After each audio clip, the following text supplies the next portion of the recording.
Maisha yanaweza kuwa ni magumu kweli, ukapitia changamoto ngumu kweli, lakini ulimi wako usiwe mgumu kunena yaliyo kinyume na yale magumu, kwa kujibariki, kwa kujinenea mema. Kwa hiyo maisha yako ni kama gari, alafu ulimi wako ni kama usukani. Ugumu wa njia sio ugumu wa mstelingi, sio ugumu wa usukani. Njia inaweza kuwa ni ngumu, ina mabonde, ina mito, ina kila namna ya vizuizi, lakini dereva akaweza kukontrol ile gari, akafika salama kabisa alipokusudia kufika, japokuwa njia haikuwa nzuri. Kwa hiyo huwa na uhakika hata hapo kwenye maisha yako wewe, kuna mabonde unapitia, kuna milima unapitia, kuna mambo magumu unapitia, huwa na uhakika ugumu wa hayo mambo sio ugumu wa ulimi wako kunena maneno ya baraka kwenye kinywa chako. Kwa hiyo unaweza kupitia kwenye maisha magumu, lakini una hakika unasema kabisa, hapa nitafika tu kwa jina la Yesu.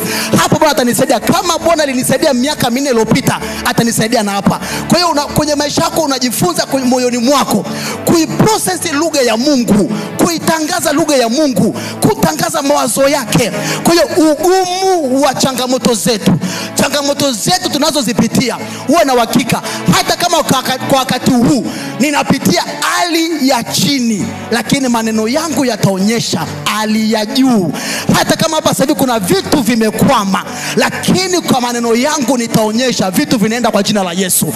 Hata kama kuna eneo maisha yangu yamekosa tumaini kabisa, lakini kwa maneno yangu ninaamini tumaini lipo kwa jina la Yesu. Kwa hiyo unajifunza kupambana na mazingira. Kwa hiyo wewe, mazingira yako magumu yasiamue uzungumze nini. Wewe unatakiwa ubadilishe ulimi wako, uondoe ulimi wako kwenye changamoto, weka ulimi wako kwa Mungu. Bwana atanisaidia, Bwana hapa atanitoa, Mungu hapa nitamuona, kama nilimwona kipindi kile nitamuona na hapa. Kwa hiyo unapoprocess lugha kama hiyo, uwe na uhakika unaanza kumkamata Mungu akusaidie kwa